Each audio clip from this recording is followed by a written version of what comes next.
নমস্কার, বাঙালিয়ানায় আজকের রেসিপি চানা পনির। আর এই চানা পনিরটাকে একদম চটজলদি রান্না করব। চলুন দেখে নিই কীভাবে রান্না করলাম।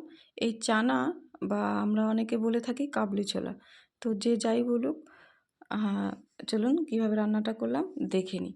তো এখানে আমি এই কাবলি ছোলা বা চানা 250 গ্রাম নিয়ে নিয়েছি। এটাকে আমি 4 থেকে 5 ঘন্টা মতো ভিজিয়ে রেখেছিলাম। তো ভালো করে ধুয়ে প্রেসার কুকারে দিয়ে পর্যাপ্ত পরিমাণ জল অ্যাড করে আর দিয়ে দিচ্ছি ছোটো একটা আলু, লবণ আর সামান্য, একদমই সামান্য হলুদ গুঁড়ো দিয়ে ভালো করে 2 থেকে 3টে সিটি মেরে আমি এই চানাটাকে সেদ্ধ করে নেব।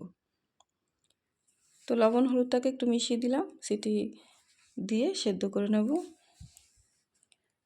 তো ছোলাটা সেদ্ধ হয়ে গেছে, এবার দেখে নেব। দেখুন খুব সুন্দর সেদ্ধ হয়ে গেছে, একদমই নরম হয়ে গেছে। তো এবার এদিকে মশলাটাকে তৈরি করে নিই। এখানে 3টে পেঁয়াজ নিয়ে নিয়েছি, কিছুটা পরিমাণ রসুন আর কিছুটা আদা, ভালো করে একটা পেস্ট তৈরি করে নেব।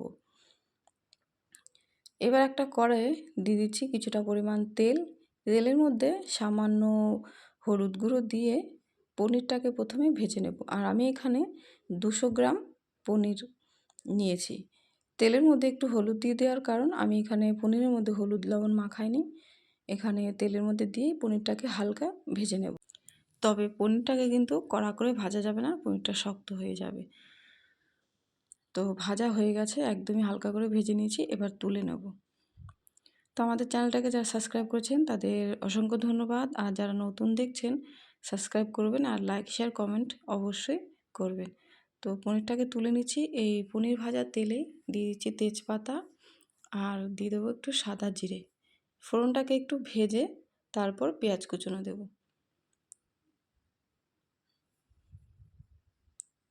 তো কিছুটা পরিমাণ পেঁয়াজ কুচনো দিয়ে দিচ্ছি, এটাকে একটু হালকা করে ভেজে নেব।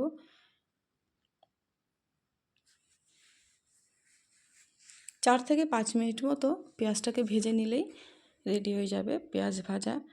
তারপর দিয়ে দেবো তৈরি করে রাখা পেস্ট। তো পেঁয়াজটা ভাজা হয়ে গেছে, এবার তৈরি করে রাখা পেস্টটাকে দিয়ে আবারও কিছুক্ষণ নাড়াচাড়া করে ভেজে নিতে হবে। এবার এর মধ্যে দিয়ে দিচ্ছি একটু লবণ দিয়ে আবারও কিছুক্ষণ নাড়াচাড়া করে ভেজে নিতে হবে। আর এর মধ্যে এবার দিয়ে দেবো জিরের গুঁড়ো, 1 চামচ পরিমাণ জিরের গুঁড়ো। আমি শুধু জিরের গুঁড়ো দিয়েই করছি, আপনারা চাইলে ধনে গুঁড়ো অ্যাড করতে পারেন, তবে আমি আর ধনে গুঁড়ো দিচ্ছি না। আর দিয়ে দিলাম হলুদ গুঁড়ো আর পরিমাণ মতো দেবো লঙ্কার গুঁড়ো। তো এখানে আমি 1 চামচ লঙ্কার গুঁড়ো দিয়ে দিচ্ছি। ঝালটা কিন্তু নিজের ইচ্ছে মতো বা পছন্দ মতো। তো ভালো করে নেড়েচেড়ে মশলাটাকে কষিয়ে নেব। আর একটু জল অ্যাড করে দিচ্ছি, জলটাকে দিয়ে আবারও ভালো করে নেড়েচেড়ে মশলাটাকে কষিয়ে নেব।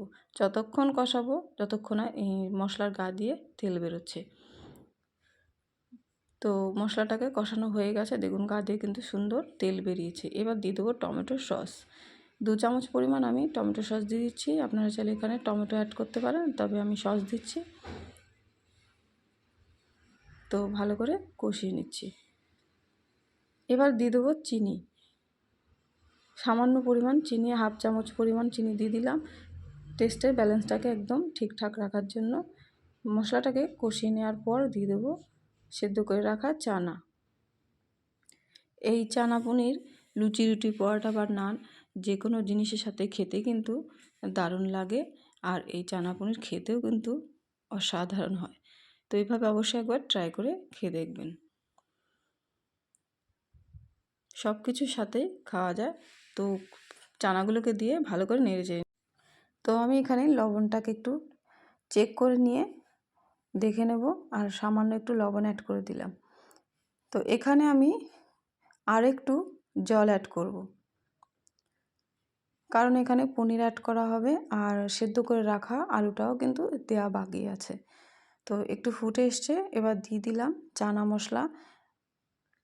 এই চানা মশলা যে কোনো গ্রসারি দোকানে পাওয়া যায়, অ্যাভেলেবেল পাওয়া যায়। তো আমি 1 চামচ পরিমাণ এই চানা মশলা দিয়ে দিলাম। এবার দিয়ে দেবো সেদ্ধ করে রাখা আলুটা, ভালো করে মেখে দিয়ে দেবো। আলুটা দিলে চানা পনিরটা খেতে ভালো হয়। আর গ্রেভিটাও একটু ঘন হবে। তো এটাকে ভালো করে মিশিয়ে নেব।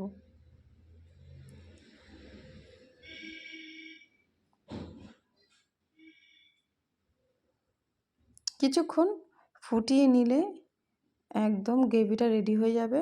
এবার দিয়ে দেবো একদম সবার শেষে ভেজে রাখা পনিরটা, দিয়ে ভালো করে নেড়ে চেড়ে মিশিয়ে নেব। আর এইভাবে মিশিয়ে নিয়ে 2 মিনিট মতো ফুটিয়ে নেব, নিলে একদম রেডি চানা পনির। দেখুন কিছুক্ষণ ফুটিয়ে নিয়েছি, কালারটাও বেশ সুন্দর এসছে। তো একদম রেডি চানা পনির। এবার গ্যাস অফ করে দেব। তো আজকের রেসিপিটা কেমন হলো অবশ্যই কমেন্টে জানাবেন। আর আজকের ভিডিওটা এখানে শেষ করছি। সবাই ভালো থাকবেন, সুস্থ থাকবেন। আবারও দেখা হবে নতুন ভিডিওর সাথে।